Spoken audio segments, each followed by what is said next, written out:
Hey there, Dr. Dave here with USU Extension. Today's Tuesday 2-minute tip is all about some miscommunications and some myths in family science. For example, some people want to ask, what's the key to a good relationship or good marriage? And many people will often respond and say, communication. Okay, that is simply not true. Yes, it is an aspect of relationships, but really research is showing that it's really the condition of our hearts. When we get our hearts right, we're more likely to communicate in helpful and loving ways. Okay, another myth that's out there is anger, right? It's okay everyone just needs it's okay to get angry and lecture your kids or coaches that yell at their players and things. Simply not true. The research and science is showing that anger narrows our perspective, it limits our creativity, and ultimately it damages relationships. And so anger is not helpful. And here's a third one that I may get some flack for, but this one is the myth of self-love. Okay, all over we hear, and we see a meme or pop psychology, but really it's poor psychology. The myth of self-love, right? We should love ourselves. We can't love anyone until we love ourselves. It's simply not true. And we've got to dispel that myth, okay? Research has showed since 1983, Susan Harder has shown that kind of self-love and loving yourself is in that kind of self-confidence. It is harmful, it's damaging, and we've got to move past that. Instead, now again, I'm not saying, that we shouldn't care for ourselves and our body, and positivity and happiness and personal well-being is different than self-love. And I'm not an advocate for the opposite of self-hate.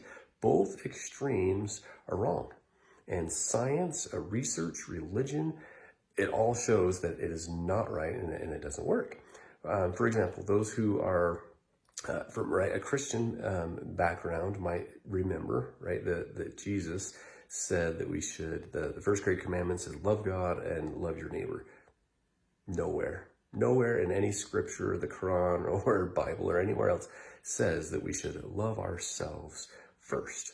So that's simply not true. Yes, we talk about confidence in other, right? And our abilities, yes, perhaps, but not so much. The more that we have self and we're thinking of self, we get in the way of ourself. And the more that we dwell on these self-affirmations, I'm good enough, I'm smart enough, it's frustrating because psychologists and therapists continue to purport that myth of self-love, okay? So again, I'll probably get some flack for this, but find me any kind of study that shows that we should love ourselves first before loving others. It's simply not out there. In fact, some of the greatest people I know, they don't love themselves, like, oh, I love myself, but they serve others. So they turn outward. And so the remedy for all that is self-forgetfulness. It's to turn outward, search inward, discover your strengths, all of that. That's great. And we shouldn't be doing self-harm, self-hate. So don't take it to that extreme as well. So don't take me wrong.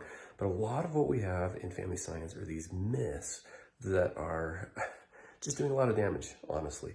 And so my tip is look at the research. Look at the research, compare it to your personal belief, maybe your religious beliefs, your background, and see if it doesn't add up. Because a lot of it simply is false, doesn't make sense, and it's doing a lot of damage. So that's my tip for today is look behind some of the little pop psychology stuff for a little bit, dig a little bit deeper into some science, compare it maybe with your religious beliefs and see what you think. So that's all for now. I'm Dr. Dave with Utah State, sharing tips and shattering myths to make life great.